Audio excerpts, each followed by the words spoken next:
All right, everybody, welcome back here to the In the Scope podcast, episode number 2. Today we're joined by channel legend, at least a legend of this channel. It's Commander Danger. Dane, how you doing?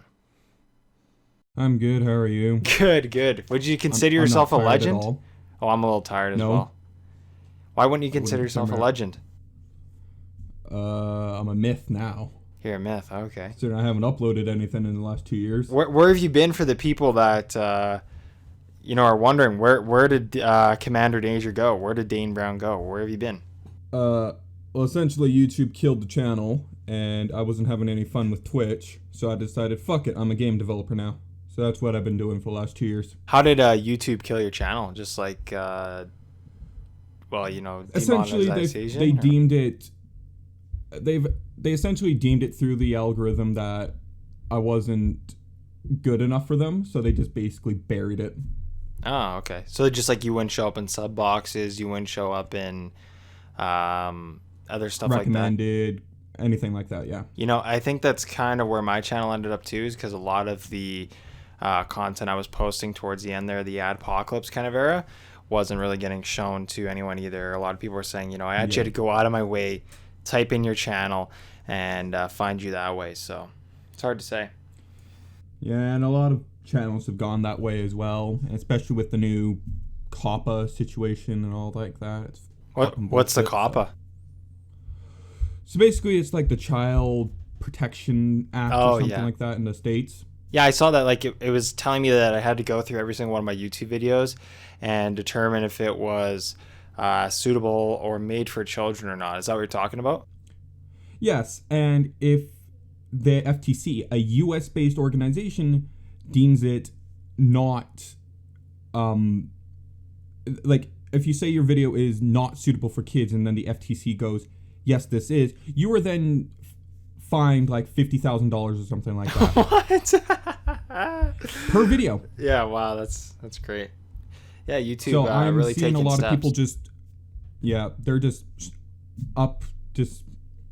leaving channels completely. Just dead and dry, yeah.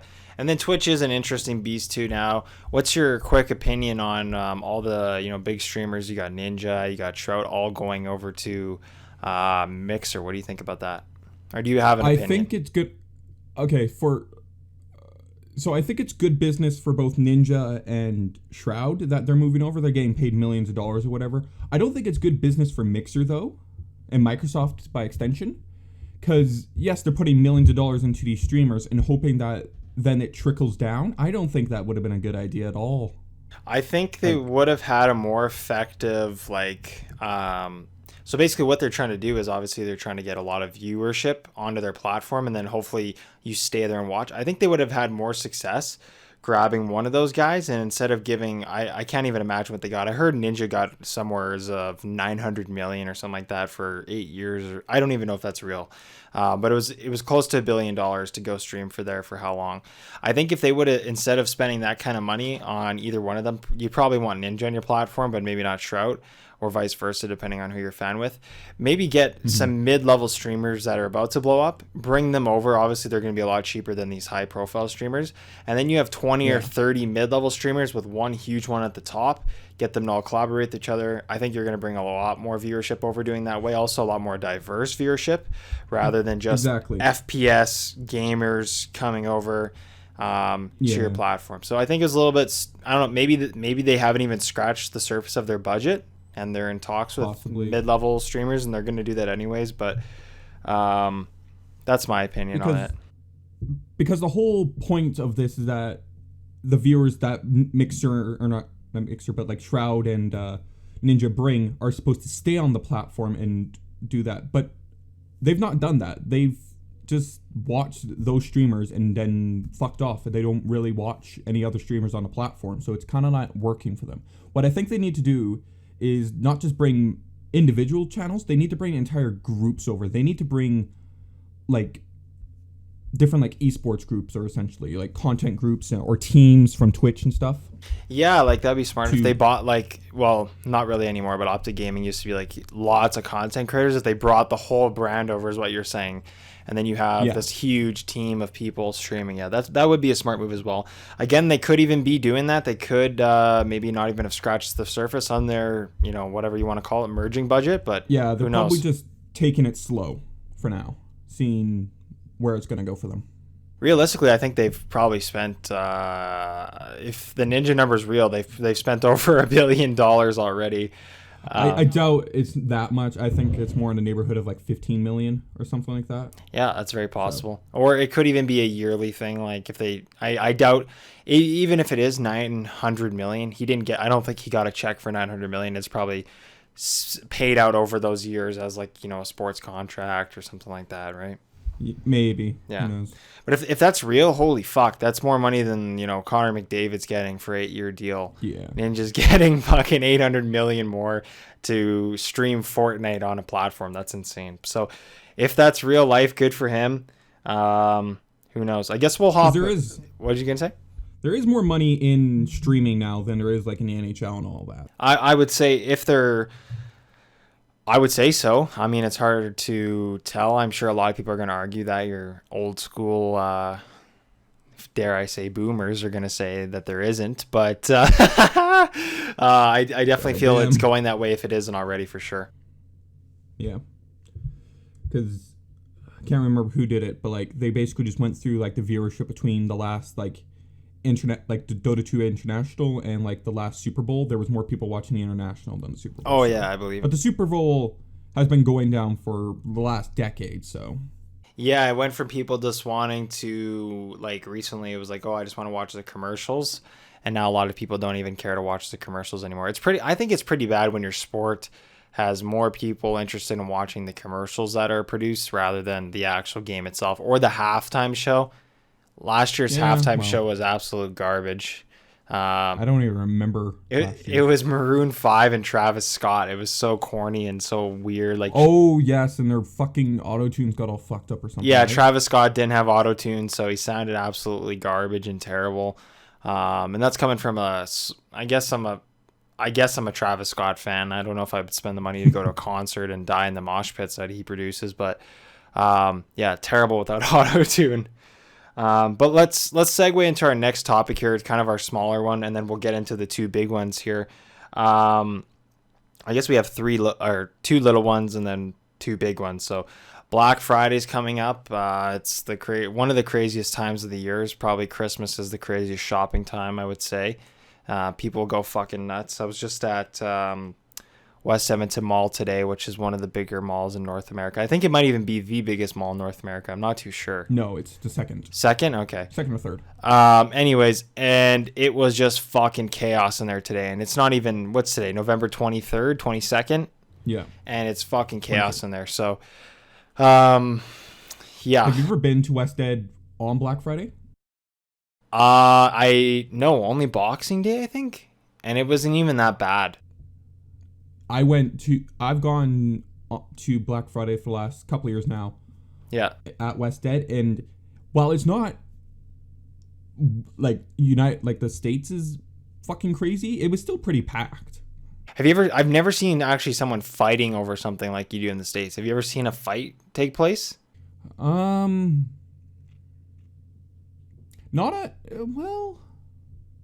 I've seen disagreements of shit at Memory Express, but nothing physical. What do you mean, like a disagreement? Some like about the price, or like? Well, basically, a guy like how Memory Express does it on like Boxing Day and Black Friday is that they'll have them in a line, and you can't go anywhere else in the store, and you just go up to the counters and say, "Hey, this is what I want." And basically, the guy right in front of this other guy got the thing that he wanted. I think it was like a graphics card or something, and it was the last one. Oh, okay. So he threw a big fucking fit. I think he may have had like autism or something like that. So. Oh, okay. Had, like, oh, now I feel bad for laughing. Fuck's sakes. Well. I mean, I've never seen a fight at Black Friday. I have seen fights like over a Funko Pop release. Like anytime there's New York Comic Con, San Diego Comic Con releases, they're usually limited, super hard to get. And I've actually seen like a little bit of a fight over that. Like one lady was holding it and she's like, "Oh, I'm getting this for my son," and this guy's like, "Oh no, you're not. It's a fucking last one." And it was like the classic scene where they're both like kind of yanking on the product, holding on to it. I've seen one of those, but it wasn't Black Friday. But I mean, are you buying anything on Black Friday? I guess I kind of already bought my thing here. I don't know yet, because I now have to work on Black Friday. It's a weird fucking shift as well, like 7 to 11. Like 7-Eleven, baby. Ass for me. Well, a lot of stores now are just doing it like ahead of time. Like we got our Black Friday thing the other day, and it was like a so-called early Black Friday deal thing. It was the new TVs. Yeah, I'm seeing that weird. Everywhere. I don't understand. Well, I don't know. I think they're just trying to get their shit off the floor quickly. They don't really care if you buy it on Black Friday or 4 days before. They just want to get rid of it, so they just do the deal and get it out. Yeah, like I'm seeing like entire Black Friday week sales. Like, let me just look up Memory Express real quickly, see if they've updated. Well, yeah, like a lot of car dealerships, so it makes sense. I guess you don't really want to do one day. They're doing like a whole month of Black Friday sales kind of thing. So I don't know. It kind of seems like the Black Friday, like the day itself, has kind of lost its steam. Yeah, I guess it's not really a thing anymore. Where it's like, oh, you can only buy it on this day and that's it. It's kind of now a whole week thing. So even Boxing Day, it's a whole week, a whole month in some cases. Yeah. So like it all depends on the store and stuff, but. Which is kind of good. I mean, hopefully that cuts down the fighting. Not really here in Canada, but in the States, you see a lot of fights. Like every Black Friday, there's going to always be a YouTube video that goes viral, someone fighting over a TV, an Xbox, or something like that. So, I don't know. I can guarantee, like, the H3 podcast is just going to have, like, an hour dedicated to yeah. Videos. Yeah, I guarantee it. Yeah, for sure. Black Friday fights. Yeah.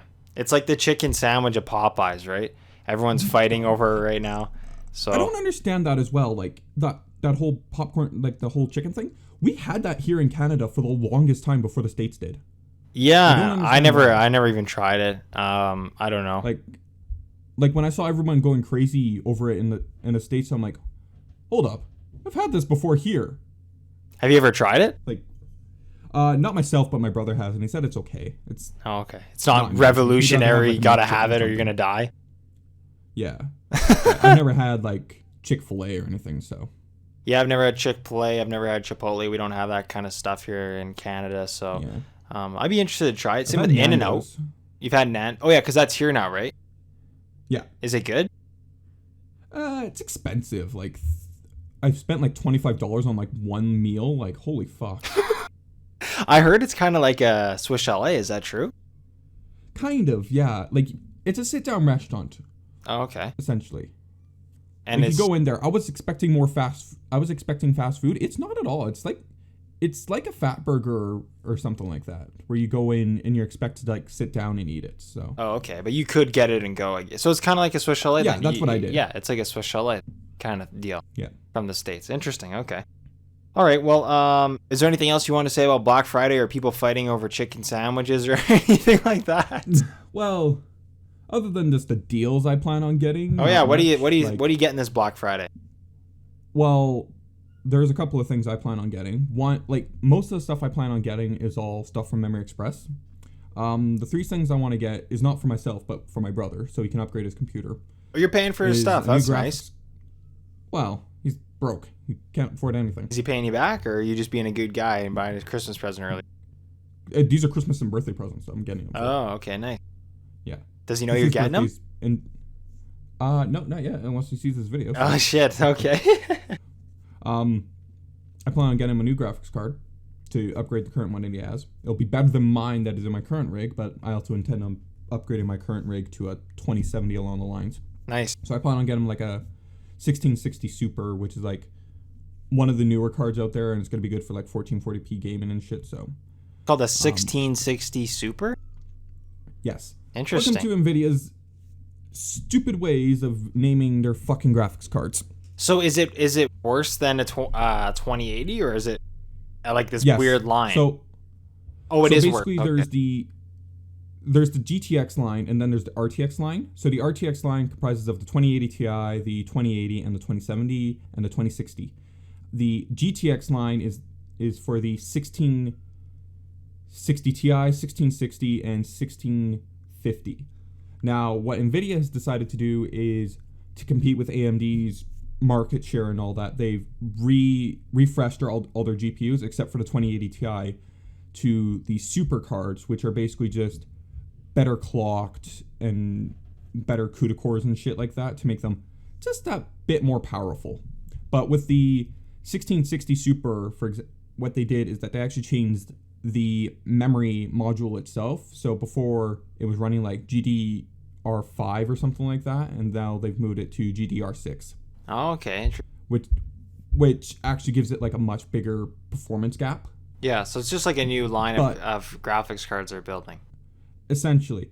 But what they fucked up on is that they're not discontinuing the old 16 series cards now.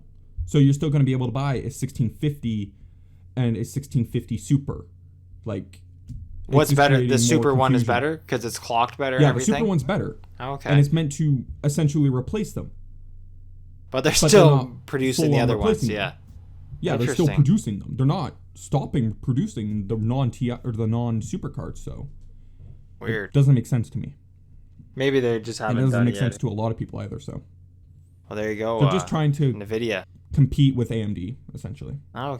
Who do you think, if people don't know and if people want to get a head start, I guess, is Dane is the next video game designing McDavid. If you want to hire him before he gets scouted for $100 million a year, hit him up. In your professional opinion, tons of ideas. Yeah, in your professional opinion, who do you think is winning the graphics card race, NVIDIA or AMD, or someone else that we haven't met? Well, there's only those two companies, but Intel is planning on entering the space with their own graphics cards. They tried about a decade ago and failed, but at this current time, in the high end, NVIDIA is beating AMD outright. The highest AMD card you can buy right now is the Radeon 7, and they stopped producing that. It was basically the same performance as like a 2070 Super for the same price as a 2080. So it wasn't all that great. However, in the mid-range cards, so like 2060, 1660 and all that, the AMD has them beat hands down with the 5700 and the 5700 XTs. There's a 5700 now? For AMD. Okay. Naming convention is all fucked up, so. Oh, okay. So it's not even, they don't really name based on their competitor, which I don't think they should, right? No. You shouldn't call your truck really the Ram because your competitor's. Exactly. That was a terrible analogy, but. I think actually a company did that, though. Something like that. They try to compete like with the same kind of name format? Yeah. That's how you get sued, boys. I don't know if you can hear my cat, so. I can't hear it. I can't hear it. Crazy. I can't hear it through my headset, so who knows? I can hear it through mine, so. Well, is there anything else you're getting for? Wow, your brother's a lucky bugger. Getting a new graphics card. I need to get him. The other thing, well, it's not super expensive. It's $300, so. Still, it's more than I spent on my brother, and more than he spent on me ever. Well, I'm also splitting that with my dad, so. Oh, okay. Another thing to take advantage of that graphics card is a new monitor. I'm buying him a 144 hertz monitor that's 1080p, but still he'll be able to take full advantage of it. Yeah, nice. What kind of monitor? It's like an LG something or other. It's a TN panel, so the colors aren't going to be the greatest on it, but hey, it's free, man. He won't care. Good. I know your brother. He's not going to complain. He'll be happy with it, I would think. Yeah. He's already gotten several of my hand-me-down monitors, so. Yeah. Why wouldn't you give him your hand-me-down graphics card, or is this 1660 going to be better? Much better. Oh, so okay. My current graphics card is a 970. It has 4 gigabytes of VRAM. The card I'm going to be getting him, will have 6. Oh, okay, nice. And what kind of graphics card are you getting then? Or are you buying his stuff first? I'm buying his stuff first. I can't really afford any of my stuff yet because the card I want to buy is a 2070 Super. That is in the neighborhood of like $700, so. Yeah, they get expensive when you get up there in the big boy range for sure. Yes. But I also plan on fully custom water cooling my computer and all that, so. Yeah, that's fun. It's fun to do for sure. Well, there you go, guys. Black Friday. Don't get yourself killed. Get yourself a good deal and get out. Go early. You might die, but also you might not get the deal you want. So you decide there. And now let's. Which one do you want to hop into first? The truck or the Half-Life? I think let's talk about the truck because I don't think that would take too Okay. long. All right. So if you guys haven't heard, Tesla, was it yesterday or the day before, they unveiled their brand new truck. It's called the Cybertruck, which is kind of funny. A lot of people think this is a meme. They think it's not real. Elon Musk basically just built in a little model and decided to meme You on the can world. pre-order it. But you can pre-order, yeah. So I don't know. What do you think? First off, let's get into. Do you think it's real? Yes, hands down. Okay. I think it's real. I think Will it's. there be a redesign? Yeah, Most that's likely. that's what I was just gonna say. It's probably gonna be redesigned. You can pre-order for $100, which is super cheap. When I used to work in car sales, if you wanted to pre-order or hold anything, Yeah, it was at least $1,000. So $100 is pretty crazy. Elon Musk is trying to change the automotive industry, so that might be one of his steps. Is rather than giving me $1,000 to $5,000 to hold a vehicle, I'm only going to need $100 from you. And realistically, it's probably also to boost their stock, just so they can say like, look guys, we already got 20,000 pre-orders on this truck. Well, you mentioned that, but a new article just came out that Elon Musk's net worth plummeted by $768 million. When he revealed this truck. Yes. Yeah, well, it's risky. If you haven't seen the design, we'll put it on the screen right now. It's absolutely insane. It literally looks like something from the future, like 3077. It's insane. It looks like DMC came back from the fucking dead and remade the DeLorean into a truck. Yeah, people are saying it looks like the DeLorean truck. A lot of people are saying it also looks like the Halo Warthog. Halo themselves will put it up on screen, actually memed on them. Halo posted a tweet about it with the Warthog on stage with Elon Musk. We'll put a picture on screen, but Halo also embracing the cloud and also the brand new Cybertruck. It's also rumored that it'll be in the brand new Cyberpunk 2077 game with fuck is that guy's name? Oh my god, how do I know? Keanu Reeves? Keanu Reeves, that's what it is. Yeah, the brand new game coming out with Keanu Reeves, so should be interesting. That's only a rumor. I don't know. Yeah, I don't know if that's true. IGN promoted that story, but I don't know. Okay, so a question I want to ask you, Dane, is would you buy this truck, Dane? It's around No. 60,000 USD, which is actually not bad for a truck. Or was it 50,000 USD? I think it started at 47,000. It starts at 50,000. Hold up, let me. Let's pull it up here. You're on your computer. I'm sitting at a table, so I can't look. Okay, yeah. It's so the single rear-wheel drive version starts at 39,000 USD. Okay. And then it bumps up to like what is this here? 69,000 USD for the triple motor all-wheel drive. And that's the top of the line one? Yes. Oh, okay. And then it's like 60 or something. Hold up, let me just pull up Tesla. Because I know I can go on teslas.com right now and find a truck. And I used to work in the truck industry. Mostly all I would sell was trucks. That's actually pretty darn competitive. That's a pretty average price range. $70,000 for a full-wheel drive truck, all the bells and whistles. That's pretty average. So the fact that he can come out with this brand new design, fully electric, faster than most of the gas trucks on the market, that is, and also still competing with the towing capabilities. That's actually insane. Okay.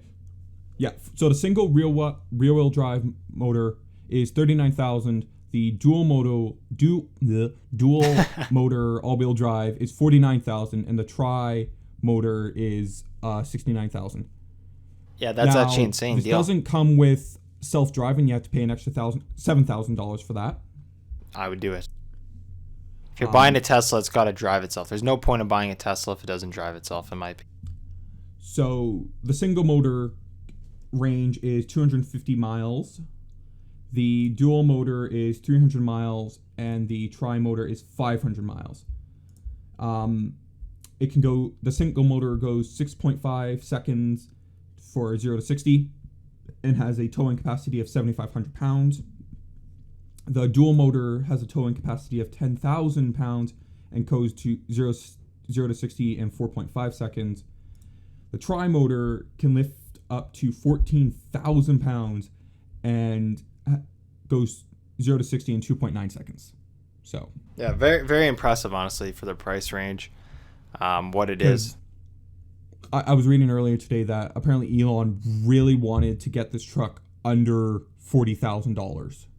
Like Well, he did it on the single rear Yeah. wheel. I wouldn't honestly buy a single rear wheel drive truck unless you live in like California and you don't ever plan on taking this thing off road. If you live in Canada and you bought a single wheel drive you truck, need that's all no those four. rides, Yeah, hands down. so that's kind of an out of the option for Canada. But the next, what was the next level up? You said it was how much money? The dual motor is $49,000. 49,000. So let's say it's 55 Canadian. That's actually not bad at all. Yeah. So pretty. Actually, I think I can switch. Can you switch Yeah, I to can Canadian? Canadian. I'd also be curious to see what the kilometer to mile ratio is. It's not actually giving me any of that information for Canada, other than the self-driving is $9,000 and Oh, you it actually goes pay up. $150. Oh yeah, because I it's just more see money. this here, Yeah. actually. I see this here now. You will be able to complete your configuration and production nears late 2021. Holy, so that's not bad. And the tri-motor model won't be beginning late 2022. Oh, So okay. still a few years away. Yeah. So the design will probably change a couple times. They'll probably fix a couple of the things. One of the biggest problems was Because this is still a prototype. yeah, In fact, it's one of the only prototypes out there. it's probably the only one. One of maybe there was two made. I would assume one for crash testing and one for display. They also said it's gonna have like bulletproof windows or something like that. They did a test. I don't know if you saw, but the window actually broke. Yeah. I mean, personally, What I don't think care. I think it wasn't. I think the fact was that they weren't expecting to demo that, and I have a feeling that executives in the background were like, "Don't do this, don't do this. They aren't. It's not the real bulletproof glass." Yeah, that's Elon's possible. Yeah. sitting there like, it will withhold a fucking steel ball. Nope. Yeah. Yeah, let's try this again. The executives are just in the background going, "No, fuck, don't." It just smashes again. It's funny because there's actually a video on Twitter. I don't know if it's from Elon Musk or Tesla's Twitter, but before they went out and unveiled the truck, one of the Twitter accounts, I don't remember which one, actually filmed a video of them throwing the ball at the window, and it didn't break. It just bounced off. So it was that second throw, whichever, the second or third, or who knows how many throws it was, that actually broke the window. So the first initial throw, if it was actually the same truck that they showed on stage, withheld the ball, and they also did that sledgehammer test on the door. It withheld that, no problem at all. So I don't know. It's supposed to be like a pretty beefy truck, and should be interesting to see once it's in its final How form. much does it weigh? How much does a truck actually weigh? I'm trying to figure that one out. That's hard to say. I think it is cool though. The one defect I see with it, being a guy that used to sell trucks, is there's kind of like a slant at the box where he kind of has like this triangle shape going.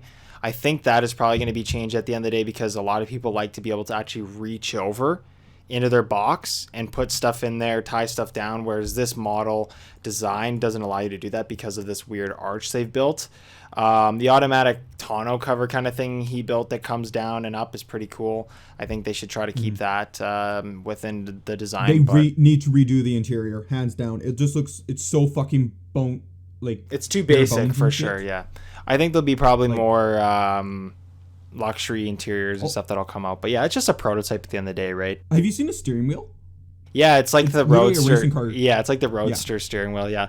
I don't know. It's going to be interesting. The only thing, again, I heard this point on the H3 podcast, is if they're trying to sell to like hype beasts, like G-Wagon drivers, or young people that are looking for a truck, they're definitely going to sell this thing. But if they're actually trying to sell this to farmers and people that are like work companies and stuff like that, construction companies, I don't think they're going to buy this truck, to be honest. And I agree with that point, just because it's going to be way more expensive than these kind of companies are used to spending with their fleet deals, unless Elon does some type of fleet deal or something like that down the road. But the biggest strict thing with Tesla since the beginning is there's no discounts whatsoever. The price is the price is the price, which is good as a salesperson, because you don't ever have to battle with customers saying, I want to wait till the big sale, yada, yada, yada. If you want to buy this car, this is what the price is, and this is what the price is going to be forever. So do you want to buy it or do you not? So that's a good point of it.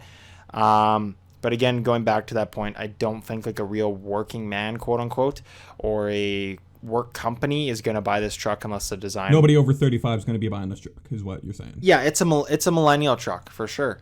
No, unless it changes drastically, or if they have two different models, a hype beast model and an actual work model. But I don't know. The stats, the towing is impressive. The price is pretty impressive for what it is. But yeah, that's my only critique on it. Me personally, like honestly, I would probably buy this truck. It looks pretty cool. But I assume it'll change 40 times before we can even purchase it. But if you want to pre-order it, it's $150 Canadian, $100 US. And I don't know what that even means, pre-ordering it right now. Probably you just get put on a list and emailed every 2 days about the truck and the progress, which would be kind of cool to see. Probably some behind-the-scenes stuff as well. So who knows? Any other points you got on this beautiful unit? Well, I'm just looking at it now, and I'm just thinking, like, who's it made for? I think millennials. I think it's supposed to be like the cool G-Wagon, cool car that's going to stick out on the street. If you're looking for that, like, I don't know any other vehicle in the world except for some concept stuff that looks like this. It's very unique. Another thing I saw is that you're not going to be able to have this thing painted. That's going to be the only color because it's not paint. It's just like bare metal. Yeah, I guess so. Especially if you're going to be, throwing crowbars and stuff at it, then I guess it's got to be able to withstand that. I'm sure like custom shops will be painting them eventually. They'll probably be lifting them as well. I don't know. It'll be an interesting. It's definitely very revolutionary if it's actually not a troll. I think it's not a troll. If Elon's taking money from people, I don't think it's a troll. But I've heard a lot of people saying, it's definitely a troll. I don't know. I guess we'll see. It's hard to tell with that guy. In the last 2 hours, CNN just put this out. 146,000 orders are in already for it. So. Yeah, it's $100, whatever, right? You can probably get it refunded, or at the end of the day, most people that can afford a Tesla don't give a shit about $100. 41% of the orders are for the triple motor all-wheel drive. So that's the top of the line one, right? Yes. So what the fuck does a triple motor on this mean? Like, does that mean like it's gonna have three fucking axles, or? I think it'll mean 3 motors in it. I don't know. It could be maybe it's gonna be like 3 wheels in the back, like the Hennessy Raptor. Maybe, who knows? It's hard to say. Oh, maybe. It could be like that, or it could just be a 3 motor system. I don't think we've ever seen that in a stock car before, but I don't know. It's hard to say. Yeah, not really stock cars, to be honest, but no, they're very, very unique. They're made to order, so. Yeah, I don't know. I guess we'll see. Tesla truck, we'll keep you posted on this podcast about the progress of it as it comes in. But yeah, I guess we'll segue into our next topic here, unless there's anything else you got to say about the Tesla truck. Well, I was just gonna say that I was watching Marquez Brownlee's video on it, that they were able to do test drives in it and all that, and he said it's high off the ground. He says like it's pretty much the same height as like fucking Ram 1500 just off the base ground. So yeah, it looks like he has like a lift kit or something in it from factory. So yeah. But then again, they're trying to give it that beefy look. Well, the stock one, the cheap one, might look a little different. I'd be curious to see if which one did they unveil? Probably the triple motor, I would assume, the top of the line, right? I'm not sure actually. It's usually top of the line gets unveiled with all the bells and whistles and toys. But it's definitely a prototype. They didn't. I don't even think they talked about any interior features and customization with that yet. There's usually tons of customization with Teslas, so there's going to be a lot more to come out with this thing. But to Elon Musk, really cool idea. Very curious to see where it goes. And yeah, Elon Musk isn't having the greatest of weeks right now, though, since his latest Starship also fucking blew up on him. Yeah. What do you do though? It is what it is. You can only. There's someone out there trying to sabotage him. You think so? I think so. Not only the government, but other companies as well. He got fucked over so hard by what was it? The FTC itself. Yeah. Well, the scary thing about Elon is, when I was reading his book, there was this book about his life, a biography. He didn't write it though, so it was a little bit interesting. It was some other guy. I can't remember what his name was, but he's not really money focused in the sense of he just really wants to change the world and make products that are going to change humanity. Wherein that gets scary when you're competing against him, because he'll outbid you him being like lowball you in a sense, because he doesn't care about the money at the end of the day. He just wants a project and be able to do the job. So he's a pretty scary businessman. Realistically, his stock dropping because of this unveil, I doubt he gives a shit, honestly.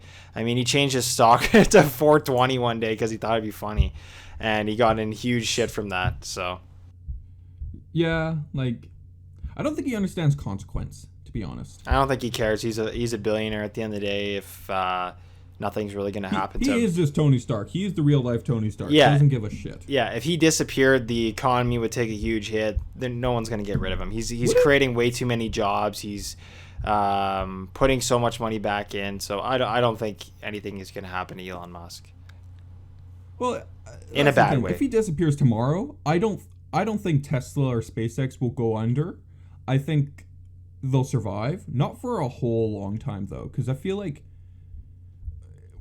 he's the whole motivation behind those companies. Like, he's pushing them to make sure that they actually do shit. Like, oh yeah, SpaceX itself, they have more funding than fucking Tesla. Or yeah. not Tesla, but NASA, so. Yeah, he beats the shit out of his employees, constantly pushing them every single day. Like, that's another thing you got from that book I read. Not physically. So.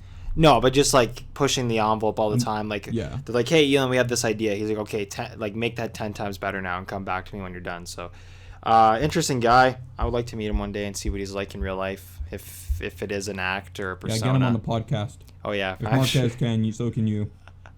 Yeah. Joe Rogan had him as well, the classic meme there. His stock dropped when he did that, too. He doesn't care, I don't think. I don't think he really cares. Yeah. It always bounces back, though, so. Yeah. Well, when it goes down, guys, that's when you buy it. So when he unveils something, get ready to buy his stock, because it's probably going to go down, because it's going to be a revolutionary thing that pisses people off.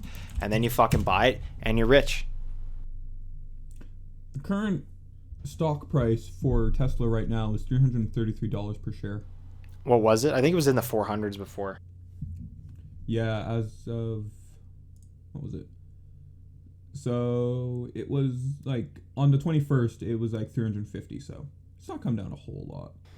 Yeah, it's not bad. People are freaking out like it dropped $600 or something. It was at $300 at the beginning of November, apparently. What did he unveil? Or what did he do?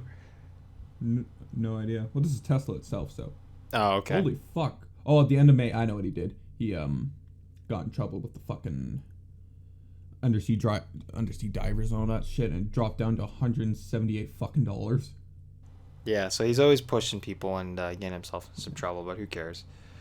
All right, well, we'll segue into our next topic. This is probably one that Dane knows. Well, not probably. He definitely knows a lot more than me about it. It's the Half-Life Alyx game was announced by Valve. They don't make threes of anything. They never have. They never will. Well, they do, but they don't call it that. It's against the let's Valve start off with that, rule. actually. Half-Life 3. Well, it's not called... Is it called Half-Life 3? Half-Life Alyx. It's not. It's a fucking prequel, isn't it? It is. Half-Life 3 has been in development on and off since 2007. Okay. I think it has been shelved since 2015, however, though, because of one of the lead writers left it completely, and they just moved on to making this game, Alyx. Oh, okay. So, one of the things I found interesting about this game, actually, is that, where is it? Valve recommends you play Half-Life 2 and its episodes, especially because of especially episode 2, in order to play Half-Life Alyx. What that tells me is that this is going to be not just a prequel, but a flashback.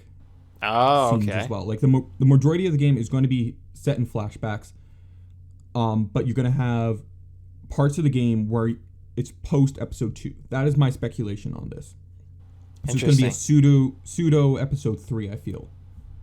Okay.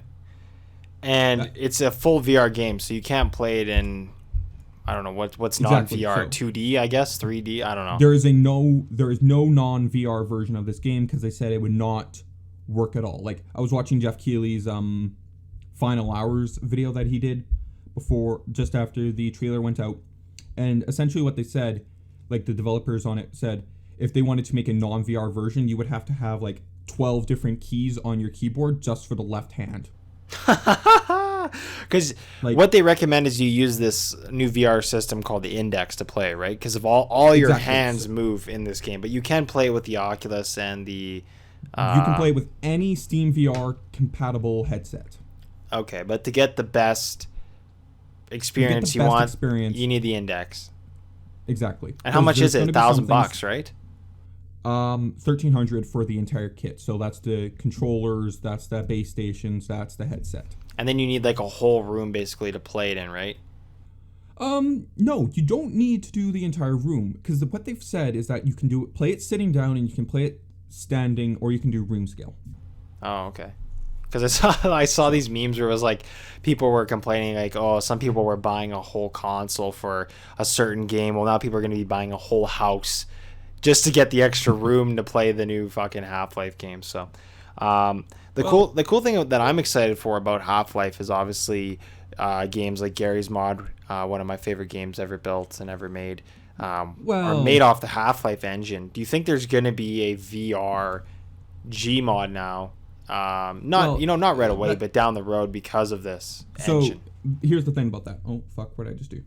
I'm just looking at my notes. So you knew I was gonna ask you this, didn't you?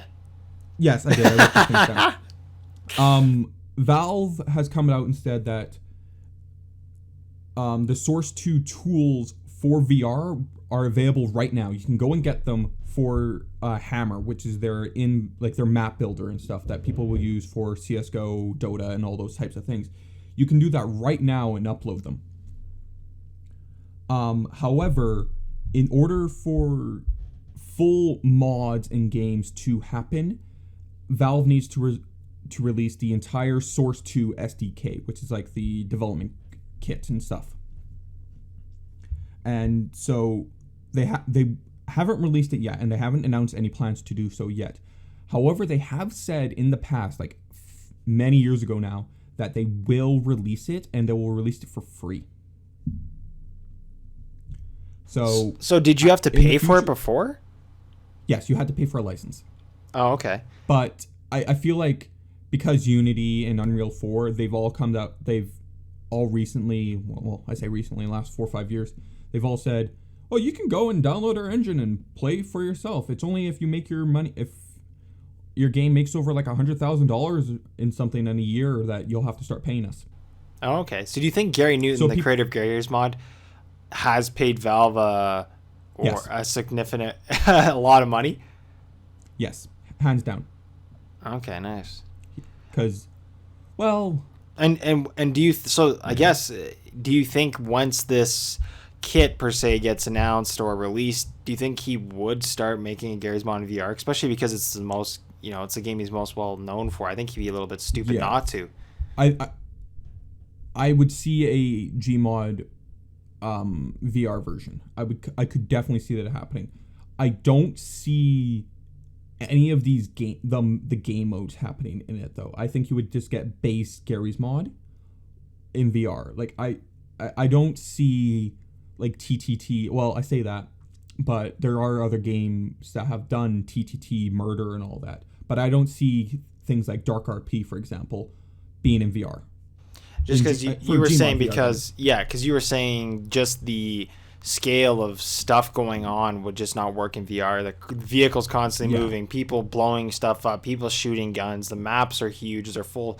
If you don't know what Dark RP is, it's basically like a real life role play kind of thing in a game called Gary's Mod, which is a mod, full scale, full release game of Half-Life 2 engine. Is that right? Is that fair to say? Well, yeah. It was built off the Half-Life 2 engine originally before Gmod 9, and after Gmod 9 it became a fully released independent game, but you still needed the assets from Half-Life 2 CS Source in order for it to actually work properly. I think if Gmod 2 was to exist, for example, I don't think it would be able to do that. I think it would have to use its own assets this time around. So you'd have to make like a full scale game. But I think they could, because they've got, what is Rust built off? Is that its own engine? Which is another game they've built. It's It uses Unity, I believe. Oh, okay. So they're also making another game. They were making several different games actually. Yeah, so I guess Went we'll onto the see. It's website called a few weeks ago. Face Punch Studio, right? Is what it's called. Yes. So I guess we'll. Facebook Studios. I don't know. Maybe someone tweet Gary Newton and say, "What the hell? Are we making a Gary's Mod VR? What are we doing here?" He's a troll as well, so it's hard to say. He's probably going to tell everybody yes. Lovely man. Yeah, played with him for 5 minutes once on a Gary's Mod Never server. spoke a word, but No, people killed him and then he left. But yeah, Half-Life, it's crazy. There's always memes in the Gary's Mod community, the Half-Life community, CSGO community of like, Half-Life 3 coming, Half-Life 3 confirmed. And now it's here, I guess. The prequel, Alyx, should be interesting. The trailer's really cool. If you haven't seen it, go ahead and watch it. I'll probably get claimed if I show it on this podcast, so just go watch it yourself if you care. You'll be able to play it. You think so? Yeah, hands down. Well, maybe I've had some clips rolling halfway through this talk. Probably have, depending on how I edit this. Probably would have. But March 2020, are you getting the game, Dane? I mean, I think I know the answer to this. I will be getting it hands down. Do you have a VR headset yet? I'm not pre-ordering it just yet, but I do. In fact, here you go. So you can pull it out. What is this? This is not a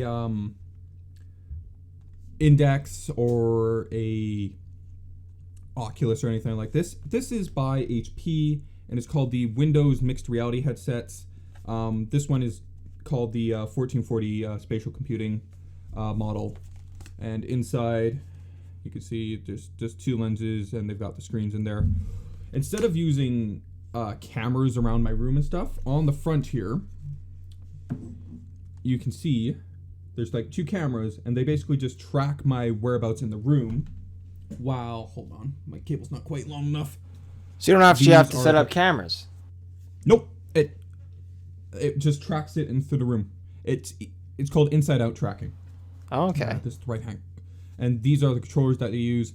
These use Bluetooth, and when these are powered on, yeah, it's not going to power on right now because I don't have my Bluetooth adapter in my computer right now. So they're basically tracked interdependently, but the headset does need to use these to track where your hands are in the room and stuff.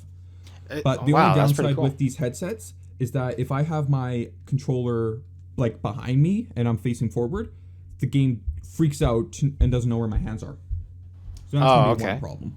And how much does a headset like that cost? Because that kind of seems like the best deal. I bought for $300. $300. Okay, and what does a normal like Oculus cost with all the cameras and stuff? An Oculus costs like $600. Okay, so that's kind of half the cost. And so if you guys want to get into VR gaming, there you go. You can get the what's it called? HP what? This is called the HP 1440. Unfortunately, you cannot buy these ones anymore. What the fuck? Why'd you just pitch us for 20 minutes then? I didn't. I was just showing it off. Windows Mixed Reality is getting like a brand new... This was a Gen 1 product. There's Gen 2 products coming out soon-ish. HP has already put out a new one called the HP Reverb. It's okay. It's not the best. I've tried it. It's not amazing. I would rather play on this one, to be honest. Okay. So it's still Windows and HP is developing cheaper VR solutions. Well, it's not just HP. There's also Acer. There's also Lenovo. There's also Samsung. They're all making their own little headsets. Oh, okay, nice. Well, there you go. Yeah, so if you guys want a cheaper solution, you don't need to buy the $1,000 Index. Fucking crazy. But I mean, if you do want to go, if you do want to go all out and get everything, then go ahead and do that. Yes. Just quickly, if you have the Index, however, you will get Half-Life Alyx for free. What? Yes. So well, I would hope so. $1,000, right? Well, not just to actually. No, you don't even have to have the entire setup. You can just have the controllers, and you will get the game for free. Really nice. So is the Index a Steam product? Yes. Oh, okay, that makes sense. Previously, the Vive released alongside with Steam VR.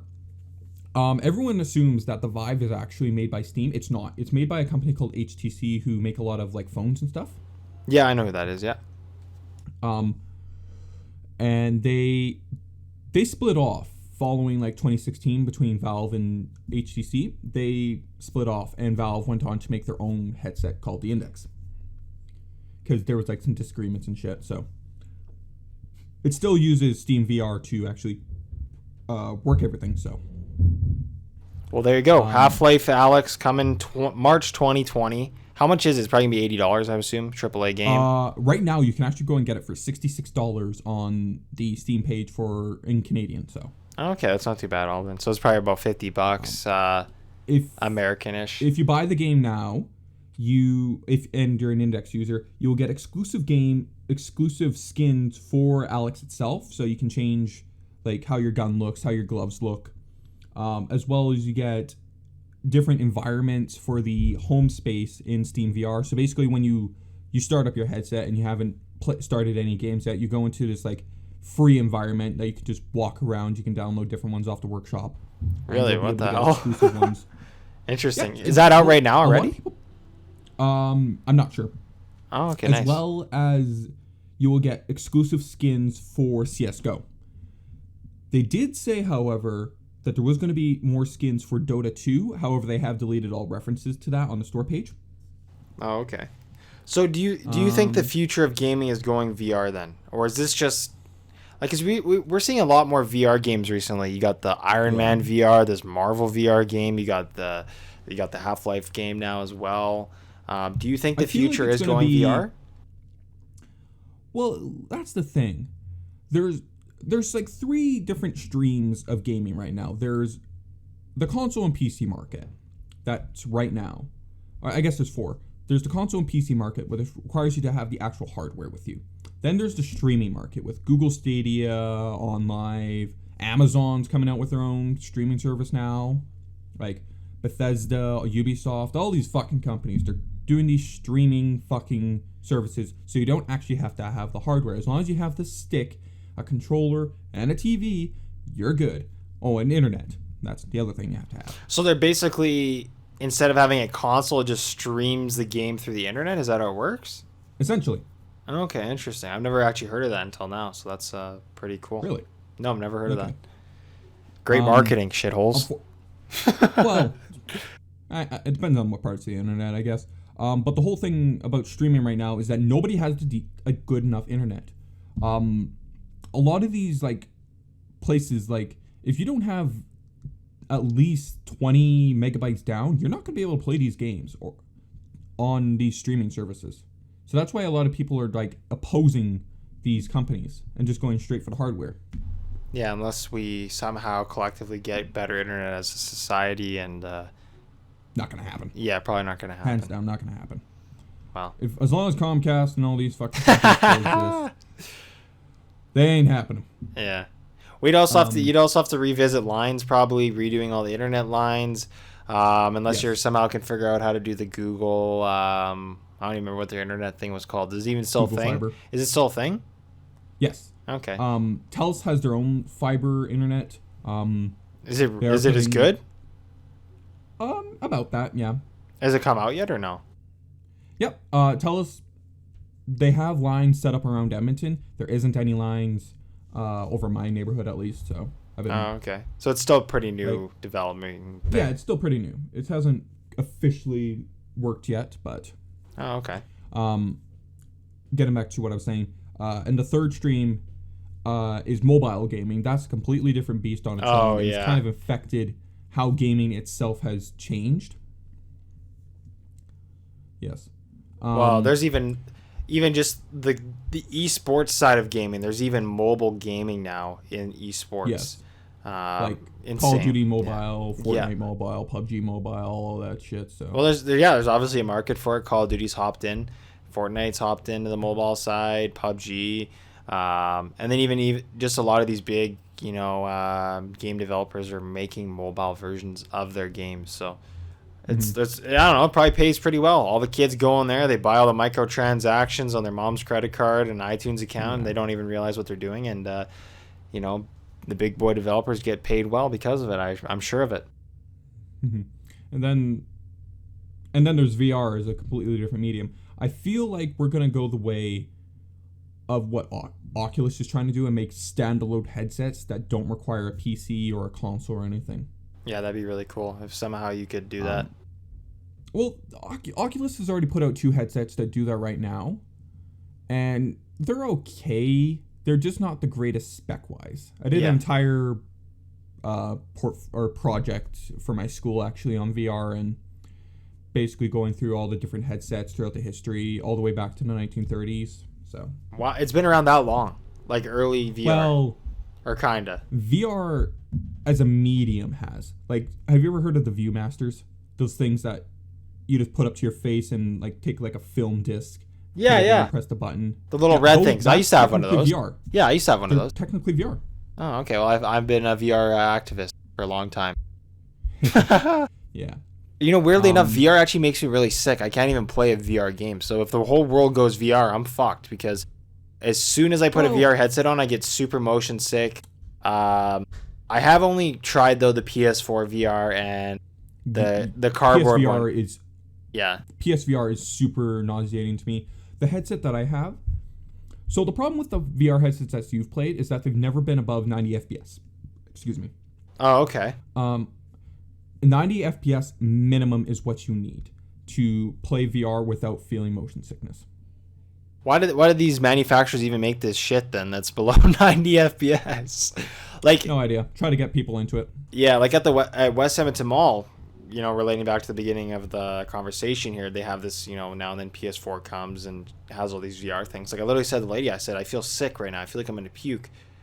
And then she's like, oh, yeah, it just kind of, you know, it just kind of does that sometimes. It's like, well, what the fuck kind of pitch is that? You're playing PSVR, right? Yeah.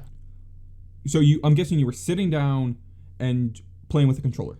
Yeah, exactly what it was. So that's what, like, Valve and all these companies have been trying to avoid for years now, is not doing that.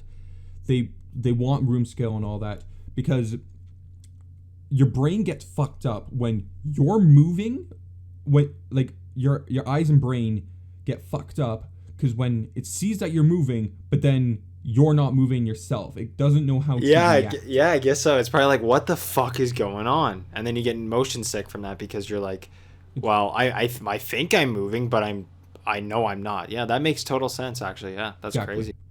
It's why cockpit games work really well in VR, because you're just sitting down, but you're also moving. But your body knows that you're not actually moving. It's the vehicle around you. It's why people in cars and stuff, they don't get motion sickness all that much unless you're really super prone. Yeah. Well, actually, the game that made me the sickest was a roller coaster game.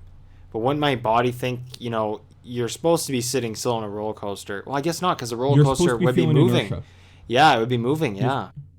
Exactly. Interesting. Well, there you go. Then that's why I've been getting sick playing VR. I need a treadmill under me. Well, you say that you need at least $2,000. I've looked into it. Really? Wow. And there's one where it's like a full scale 360 treadmill, right? Yes. I was like, right after Ready Player One came out, I went online and saw how much would it cost to do this entire thing in real life.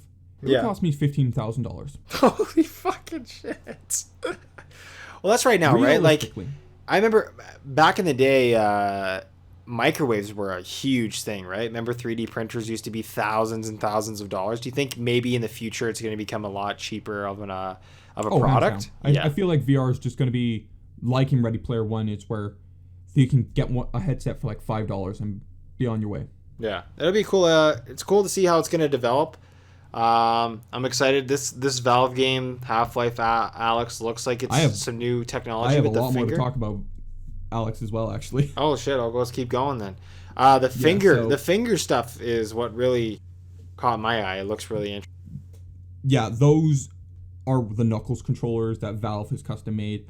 Basically, one of the biggest things I saw when they were talking about this game is that, and what they took into consideration when developing this game and the Knuckles, is that because they were being worked on side by side, is that in order for people to actually play the game for longer periods of time, if I'm holding onto a controller for long periods of time, I'm going to feel fatigue and stuff.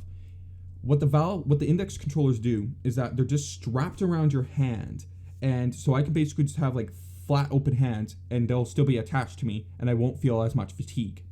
Okay. So they're ultimately they're trying to make an experience where you can play this game for as long as possible, you can stay on their game as long as possible, and spend the most money at Valve. exactly. So the people behind this game, there's a lot of people behind it. It's one of the biggest teams Valve has had since like the original Half-Life 2. And those developers, apparently it's been a team of about 50 people, which is big for Valve. May not be big for Ubisoft and shit like that, but that's a pretty big team. What's like a typical team size? I would think it would be a lot more than 50 people. 4 or 5 people. Really? At Valve? Exactly. Wow. Like, what's a normal studio like? Like when you see a Grand Theft Auto or Red Dead Redemption 2 credits, it's thousands of people. It's multiple studios. It's fucking insane. Yes. Valve, they like to do everything internal.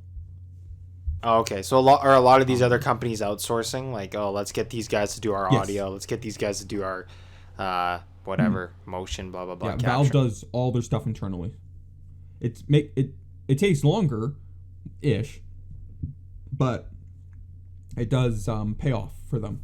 And they don't spend as much on the game. And they also get that consistent style throughout the whole game in every single aspect of it, right? It doesn't change a little bit at all. So that's cool. Yes.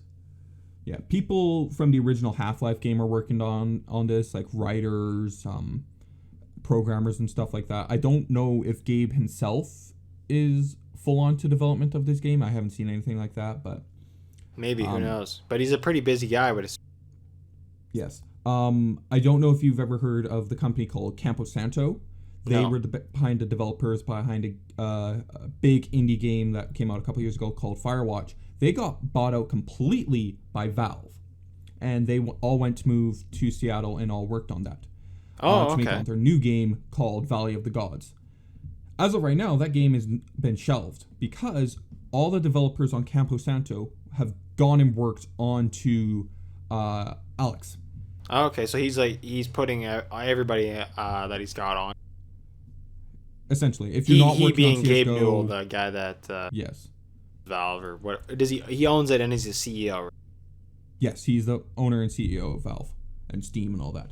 One of the main writers for this game, or for the Half-Life franchise as a whole, was Mark Laidlaw. In 2015, he actually left Valve following disagreements on Half-Life 3. Okay. And how I say Half-Life 3, Half-Life 2, Episode 3. That's another thing I should distinguish about that. Half-Life 3 has become this meme. When everyone talks about where's Half-Life 3 and stuff, everybody refers to Half-Life 2 Episode 3, which is the continuation of the Half-Life 2 series, which has never seen a fully released game. Mark Laidlaw, he wrote most of Episode 3, and they just never moved forward with the project. In 2015, he just left, and actually he released the entire transcript and synopsis of Episode 3. He just changed the names. You can actually go and read it up on his website. Really? You didn't get sued for doing that? No, because he changed names and called it a fan fiction. Oh my god, that's so clever.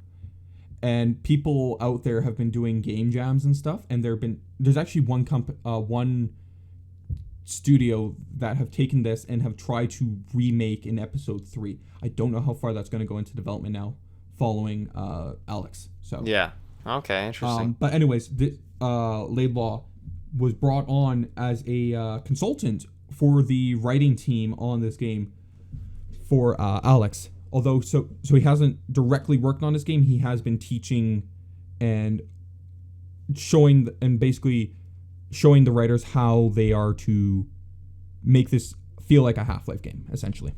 Oh. Yes. This game itself has been in development since 2015, around the time of the Vive. Because the whole point of this game was, every time a console has come out, there's always been a killer app or a killer game. For Nintendo, it was Mario. For Sega, it was Sonic. For PlayStation, it was Crash Bandicoot. For Master Chief, it was Halo, and so on. Yeah. For VR, it needed that killer app. There hasn't really been one other than Beat Saber, and Beat Saber can only get you so far. Yeah, it doesn't really use a whole bunch of different things. This is meant to be that. It's meant to be this killer app to push VR. So to get VR in people's houses and get people actually playing and interested in VR. Exactly. So So basically, so if Steam put that responsibility on themselves, or is that just what people are saying? Like this is going to be the killer title to push VR. Valve and have themselves have pretty much done that. Yeah, they're trying to make it this killer app for VR to push it, because they do believe VR is the future of gaming in a sense. They do believe that it's not the immediate future, but they do believe that that's what the future is going to be for gaming. I don't exactly agree with them on it, but Yeah, I think there's gonna still. I think it's gonna be everything still. People love choice, right? So I think there's gonna be what there is now, VR, mhm. mobile, console, PC, and God knows what else is gonna come out. Yeah. If episode 3 ever does come out though, I do believe it should not be in VR exclusively.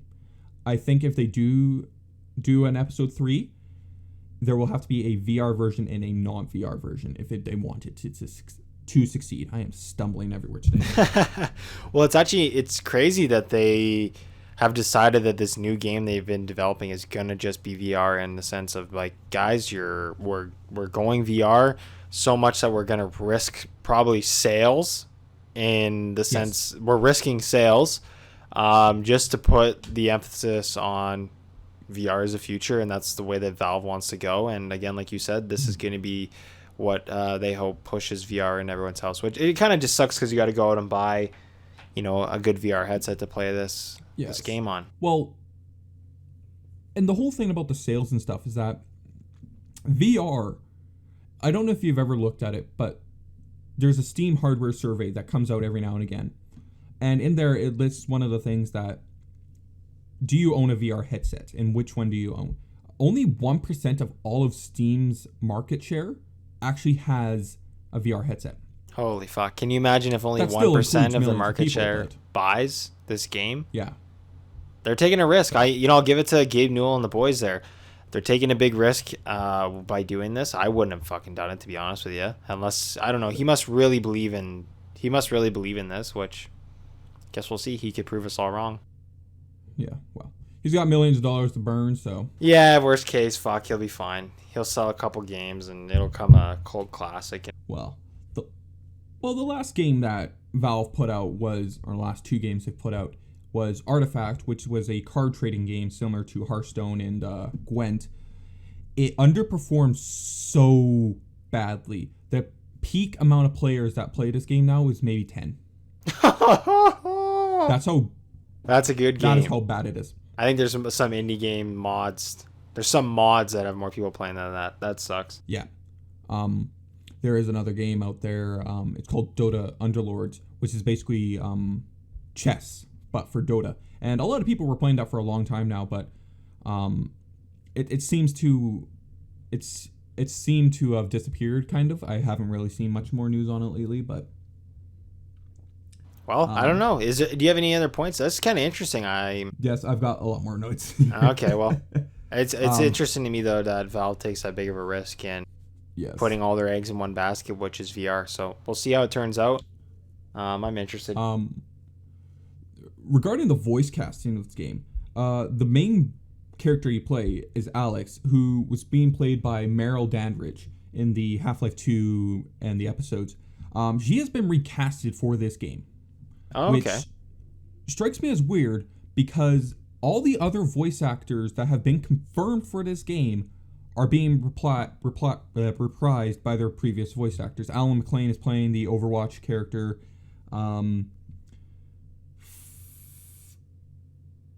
Fuck. The other, I can't remember what the other voice actors' name are, but So they're coming back. it is the same voice actors, or no? All except for Eli, which was Alex's dad. A lot of people weren't actually expecting Eli to be in this game at all because the voice actor for Eli had died in 2017 following prostate cancer. His name was Robert Guillemon, sorry, and he passed away in 2017. He has now been replaced by James Moses Black. So we'll see how it is. No idea how it's gonna play out. So, Well, maybe he has a similar voice. like when before the trailer came out, I didn't even know he had passed away, to be honest. Like, so, and when the trailer was going on, when I heard his voice, I thought it was just Eli.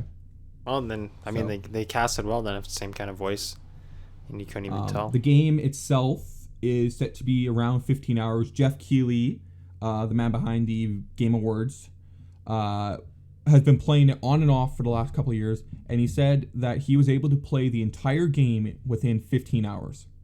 So, okay. So it's not that long. Or is that long? I don't think that's that long. It's the same length as Half-Life 2. Oh, okay. So it's similar to their previous titles. Yeah. Locomotion, room scale, sitting, standing. Movement options for this game will include teleporting, so basically you just point in the world and say, hey, this is where I want to go. I'm moving there. Yeah, what do you think about that? A lot of people complaining about the teleporting. They're like, oh, that's not a Half-Life game. I don't want to be getting chased by monsters and just be able to teleport away. What do you think about the teleporting? Teleport super far away.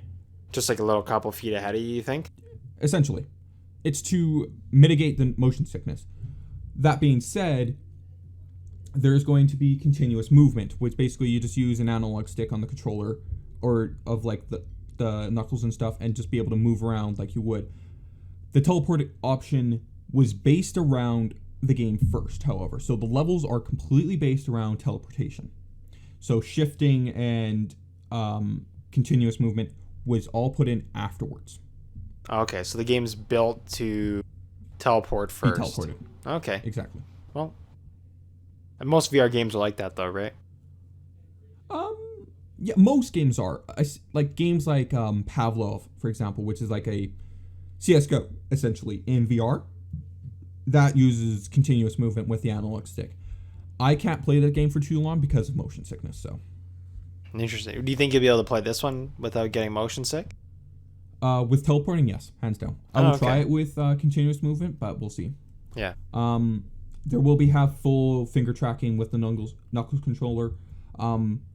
If you don't have the knuckles, there is trigger-based finger movement. So I just hold down the trigger and I'll basically hold a grip or something. Yeah. So it just won't be as intense. Yeah. So it's gonna, and there are gonna be specific things in the game that you will only be able to do with the knuckles controllers and you won't be able to do with other things. So basically, and I think that's going to be handing down to how you interact with the Combine and other people. Like, I don't think I'm going to be going around, like, I think how they've done this is that I'm going to be able to go around with the knuckles controller and give everybody a middle finger and they're going to be able to react. I'm not going to be able to do that with other controllers. Yeah. I genuinely think that's how they're going to be able to do that. Okay. Is it going to be multiplayer? Do we know if it's going to be multiplayer? No, it's a single player game only. Single player? Okay. Yes. So there'll probably be mods then that come out for an online version eventually, right? As long as they release the Source 2 SDK. Okay, yeah. So going back to... Yeah. The gloves that you have in the game will allow you to pick up the objects and pull them towards you, similar to other games out there. They're called the gravity gloves. Another thing that I saw referring to the cast of this game is that there is no confirmed reports of the characters Kleiner and Barney, who were essential to the lore of the Half-Life games. Barney himself was a playable character in the original Half-Life game, Blue Shift. So interesting. So, but it is a prequel, right? So would it make sense in the storyline of the second game for them to be in this one? Yes. Oh, okay. Maybe they just, I don't know, hidden secret. Because they're meant to... Have you played Half-Life 2 by any chance? Not to complete. Okay, so basically in that game you are mounting a resistance against the alien race and all the Combined. And in this Alyx game that you were going around trying to mount the resistance. And that's what Eli and Alyx are trying to do. And they gather the forces of Kleiner and Barney. Maybe that's what you do in the game to actually rally your forces against them, but no confirmed reports on how this goes. In terms of graphics, it's meant to be like near realistic. If you've seen the trailer, you've probably it looks really good. Yeah. Mm-hmm. Now here's the thing that I was saving to the. No, I'll actually get to that next. the first thing I'm actually going to talk about is how this game actually came to be. Have you ever heard of the Lab? I think so, yeah. So it's basically a VR tech demo when the game first came out that was meant to be the pseudo killer app, essentially. It was just meant to show off how all the different ways the Vive was meant to be used. Okay. In that demo, and one of the demos was called the shooter demo. Basically, you just went around with a gun and trying to shoot things. That was the original Half-Life, Alyx. How playtesters reacted to this is that how the developers thought they would react was that they would just spend 15 minutes and just move on to the next demo. People were spending upwards of an hour just figuring out shit, looking around, because the lab itself was a Portal themed. It's completely Portal themed, but Portal and Half-Life are in the same universe, so it makes sense that some things would be the same regarding this demo. So people were just going around looking like, where's Half-Life 3? Where's Half-Life 3, essentially? So did people know this was like the Half-Life, I don't know, engine per se? Did they kind of know, or were they looking just because it was a Steam release thing? They were looking around to see if there's any clues or something? They were looking around seeing stuff. Like, they were spending upwards of an hour just having fun in it, essentially. Oh, wow. And they... So that because of that, they decided, okay, we know that there's people interested in this engine, so we know that we can be confident about building a whole game around. Is that kind of what it was? Pretty much. Well, okay. The thing about that is that the lab was actually built in Unity and wasn't actually using Source 2 at all. So they had to completely redesign the entire demo. But the entire demo is actually out there. I can't remember how you access it, but you can actually play the entire demo somehow. Of Alyx, or just the shooting of the thing? original demo, of the shooter demo is what it was called. Oh, okay. And was this released to the public, or was it just like a game tester kind of thing? The lab itself, you can go and get it for free right now on Steam if you have a VR headset. Oh, okay. You can kind of walk around in it without a VR headset. It's not really that good, though, because you can't really interact with anything. Yeah, okay. But yeah. So they basically just cut that demo out and put out the arrow shooting one instead, which turned out to be the one of the best ones in the entire series, or in the entire pack. So they took the shooter demo and reworked it and made it into Half-Life Alyx. Wow, that's pretty interesting. And how long ago did this lab thing come out? Like, is this the lab came out with the release of Vive. So the Vive came out in 2016, early 2016. Okay. Oh yeah, because you said they've been working on the game since 2015. Yeah, so playtesters would have been able to play this in 2015 or so. Wow, interesting. And did anyone have any idea that this was some type of Half-Life game?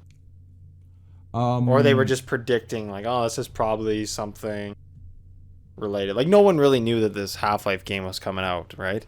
I think what they were under the impression is that this was a tech demo, and that was it.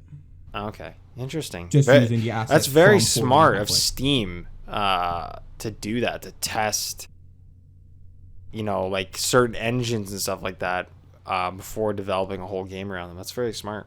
Yeah, they're lucky they have such a fan base they can do kind of shit like that, and where a lot of other game companies probably commit to an engine that they don't even know if it's going to really work. Yeah, which sucks. That really sucks. Yeah, like the whole Breath of the Wild, for example, from Nintendo, they created a whole new engine just to create that game. And when they announced Breath of the Wild 2, everyone, like a lot of people freaked out saying, hey, where's the next thing? Like, we don't want a sequel, we want a brand new thing. Like, and I'm just sitting here like, fuck off. You don't spend millions of dollars on an engine, the graphic styles and all of that just to use it for one game. Yeah, like being a game developer like you are, how long and how much money does it take to build a game engine? Well, the engine itself, I have no idea. I just use Unity and Unreal, so those are already provided to me. What I do know is that these companies will spend millions of dollars into creating the physics, the lighting, and all of that. So.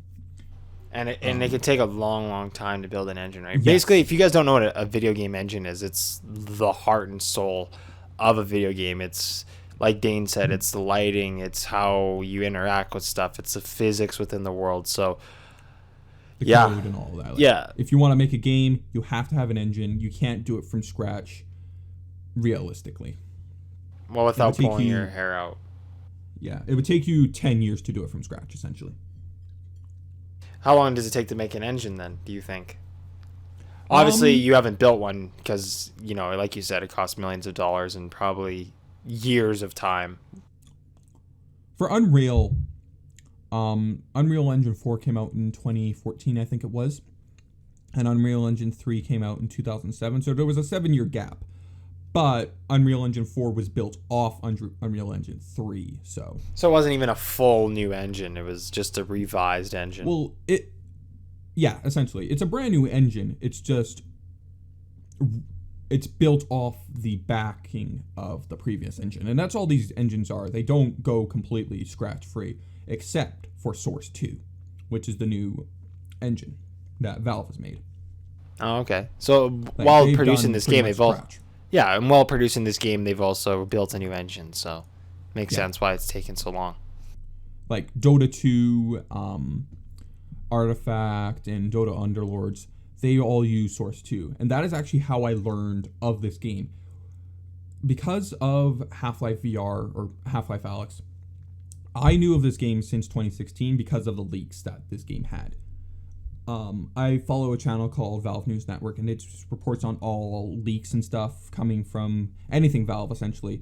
So we knew how this game worked and stuff basically since 2017. Oh, wow. The story itself we didn't know about until like earlier this year. Yeah. But how does a game like this get leaked? Is it just developers going and talking to the wrong person about it? No, essentially because it's Source 2, they keep everything unified in libraries and stuff. So basically, you would be able to go through the game and see leftover code from other game projects. Oh, that just okay. didn't get taken out. So it's just a couple mistakes from Valve. Essentially. Well, we call them mistakes. We do believe a lot of these leaks and stuff were intentional to build up hype. Smart. It's a good marketing campaign, right? Like a lot of these big movies that get leaked, quote unquote, are later revealed that they were done on purpose as a marketing campaign. Like whole Deadpool. All of Deadpool was like the original test footage that was quote unquote leaked by the director and Ryan Reynolds, but it was completely intentional. Yeah. Well, he actually make the movie. Downtown Vancouver, he's just wearing the suit like, oh, it got leaked, my ass. Well, is there any other notes you had about Half-Life? You said there was one more note. I don't even know if anyone's still watching this podcast. Fucking long, man. Well, an hour 25. Wow, this is great. But you know what? If you're actually interested about the new game and you know as much about the series, I'm sure that this is really insightful. If Dane wasn't here, I would have said, yeah, they announced this new fucking game. It's VR. It's got this index finger thingy, and God bless. This is the last thing I wanted to put out, and this is the bombshell that will make or break VR and Half-Life and Valve itself. If Half-Life Alyx does not do well financially, we will not likely see anything else from the Half-Life series. Ever again. Pretty much. It will go dormant again for 12 plus years again. What did Half-Life 2 do? Did it do well in its initial release, or was it like kind of a stinky flopper? It sold like hotcakes. The Valve, so I believe it was Zero Punctuation's Yahtzee that said this, that when Half-Life 1 came out, it revolutionized the first-person shooter genre. When Half-Life 2, it did it again. And he said, if Half-Life 3 was ever to come out, or a new Half-Life entry into the game, it would have to revolutionize the entire gaming marketplace. And that's what Valve is intending to do. Well, based on the past, I think it's going to work then. We don't know. Considering only 1% of the entire Steam market share actually owns a VR headset, we will see. How many kids do you think you're asking for a VR headset this Christmas now? This is kind of the perfect time to release a game announcement because you got, the opportunity for people to ask for it as a gift, right? Well, like Jack, he was asking me like last night, where do I buy a VR headset like the one that I have? And I'm like, go here, go here, go here. So Yeah, I wonder how many people, like you said, it's 1%. I wonder if they're going to keep continuously doing that quiz or that survey or whatever it is and seeing if The that survey number does comes go up. out.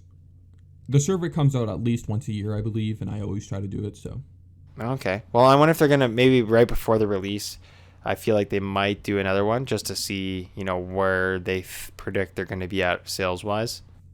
probably because they always do it around Christmas time. I know for a fact. So Oh, okay. Well, I guess we'll see if it goes up then. I feel like it's gonna with the Christmas season. Even before this game, VR's kind of taken the big stance, so it's a possibility that yeah, people are gonna wanna, get their hands on the newest VR headsets and stuff. because VR has itself plateaued off a bit for the last couple of years. Ever since when when the Vive and the Rift came out in 2016, VR itself took a fucking leap, and ever since then it's been on the decline and kind Yeah. of plateaued off there. I think this I think this is going to boost sales of VR regardless. Whether it's good or bad, it will boost the market share of of VR. Yeah, for sure will, because it's gonna push a lot of people that don't have a VR headset to go out and buy one. I might even buy one myself. It's hard to say, right? Yeah, because they're not all that expensive. Like you can buy one for No, it's not. $300. Yeah, it's not bad. It's about the same price as a console, so it makes sense. I think a lot of That people does are gonna mean be that you getting have it. to buy. You have to have a good PC to begin with. In fact, the specs that you need to actually run Half-Life Alyx have been released. Let me just Yeah, pull because it up. a lot of people were concerned, like, oh, am I gonna need am I gonna need $1,000 VR headset, and then am I gonna need a $3,000 computer, and then am I gonna need a whole room to play this game in? So are you about to So say you don't even need that good of specs to play the game? you need decent hardware at least. So for processor, you need what looks like a 4 to 6 core processor. It recommends like a i5 7500 from Intel or a Ryzen 5 1600 from AMD. It does say you need 12 gigs of RAM, which What? is a bit steep. Yeah, that's pretty But steep. if everybody is running at least 16 gigabytes, which is what I recommend to everybody when building your computer, that's what you should do. For graphics, however, everybody to run the VR at a minimum, you need a 970 or the AMD equivalent. I can't remember what it is, but that requires at least 4 gigabytes of VRAM. To run Half-Life Alyx, you are going to need either the GTX 1060 6 gig variant or the RX 580 6 gig. So you're going to need at least 6 gigabytes of VRAM. Okay, so it's not as So I'm terrible gonna as I have to thought. upgrade my computer first. Well, I would think it would have been a lot worse than that, especially for how realistic the game looks. But that's not bad at all. That's like a run-of-the-mill gaming computer now.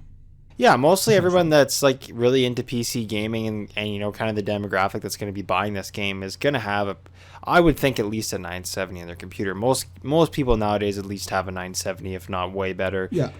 So I think it's going to be fine on that aspect. The RAM is a little like I think a lot of guys are running 8 gigs of RAM. It's If hard they're to still say. running 8 gigs, then they're running behind the times. Everybody should be running at least 16. I'm running 32 on my system, so. Yeah.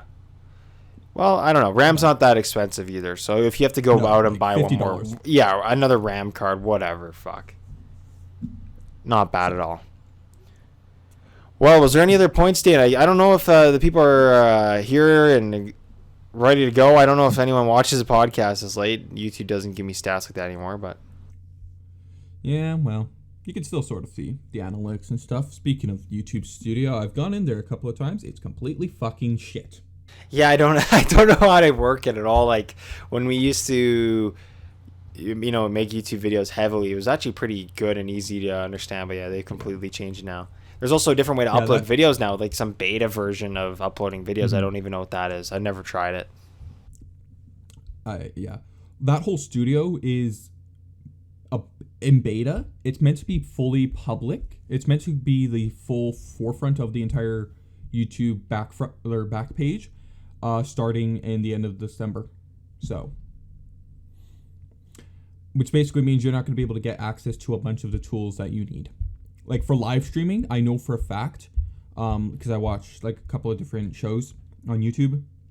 You can't see a lot of the stuff you need to when live streaming with that new studio. And are they going to fix that, or is it just a bug in the beta?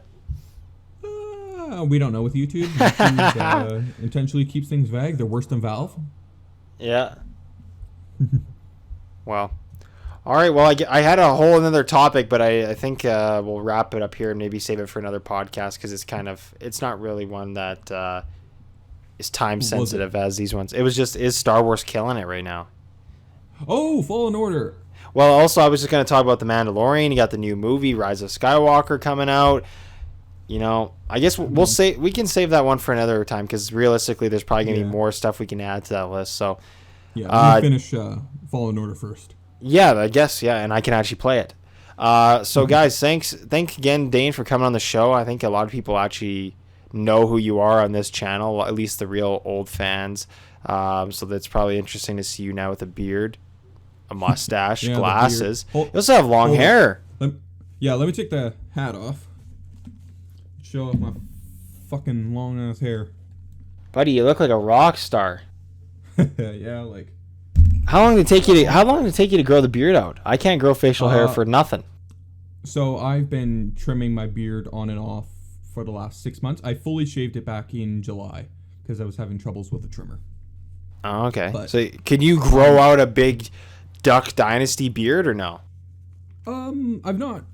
I've tried to. I didn't really like it, how it was growing. Like, I had a full fucking neck beard at one point. And it was just disgusting. So I shaved it, so.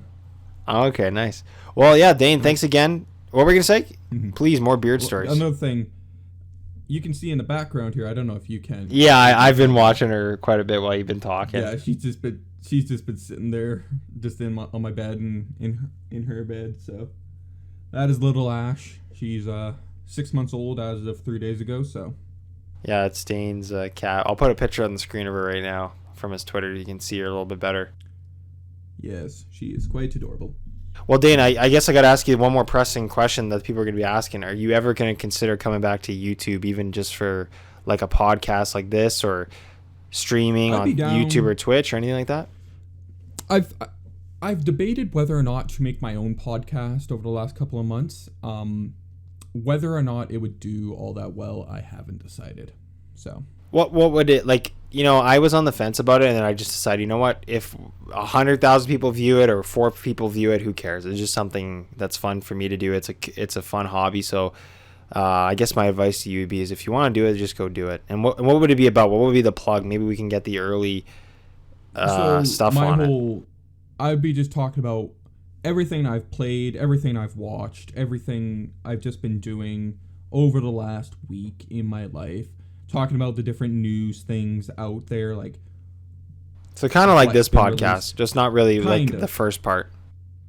Yeah, just basically talking about like what's coming out for TV, what's coming out for movies, like all different news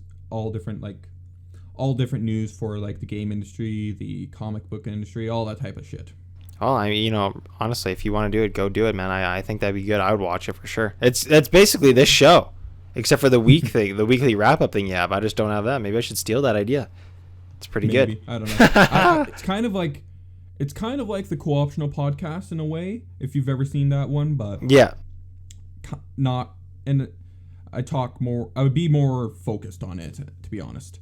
Like how the co-optional podcast goes, that does have a format, but it does tend to go off the rails quite a bit. So. Oh, okay. I don't think we really went off the rails today, so I think a lot of people are going to appreciate that, especially if they're tuning in just for the topics, and obviously I'll do the highlights as well. But this whole Half-Life thing is going to be about 45 minutes, I think. If not longer. We also talked about the Tesla truck for a while. Cybertruck. Yeah.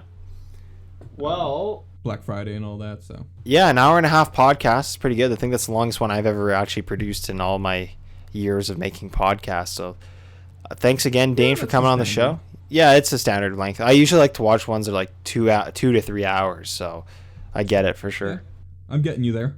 Yeah, the last one was half an hour, so this one's basically 3 podcasts in one. So there you guys go. Compared to the first. Well, Dane, thanks again for joining us on the show. If you guys have never seen Commander Danger, if you want to follow him, it's Commander Danger and everything, isn't it? Yeah, Commander Danger on Twitter is probably the best place you're gonna find me. Yeah, he's got pretty honest opinions on there. I like going on his Twitter just to see his super honest opinions about stuff. So follow Dane. If you are easily offended, I would not recommend coming to my Twitter page because I will offend you, and it will not be on accident. Well, unless they're on your side, unless they agree with you. I think a lot. If you kind of like this podcast, you're probably going to agree with Dane. I would think. Maybe, I don't know. In worst case, you got a guy to debate with, and I think it'll be fun. It's healthy to debate. So. Yes. Well, thanks again for watching, guys. Again, follow Dane, Commander Danger, on everything. Follow him on Twitter. Go to his YouTube channel. Tell him come back to YouTube. Go to his Twitter. Tell him how you been. Good to see you. Make a podcast. And subscribe to this channel if you enjoy the podcast. Every single Monday, these things come out. I posted the last one at 6 a.m. So if you didn't see it, you probably didn't. Go ahead and watch the first episode. 12, I would recommend. Yeah, I fucked up on that. I thought it was going to be 6 p.m. because that was my prime time back in the day. And I clicked 6 a.m. by accident. So fuck's sakes. That was fun. But anyways, thanks for watching. YouTube fucking nerd off. Yeah, and you really got to battle the algorithm. If you don't post at the right time, your video's not going to get seen whatsoever. So it sucks. So if you haven't seen it, go watch it. Episode 1 was about the Mandalorian and also Funko fucking up, the Sonic trailer being fixed. What else did I talk about? I don't even remember. I don't know. I didn't even have topics for that podcast. I just literally pressed record and went. It was funny. But anyways, thanks for watching. Yeah, I can never close videos out. I always just say thanks for watching probably 40 times. So thanks for watching. See you guys later. Bye. Bye.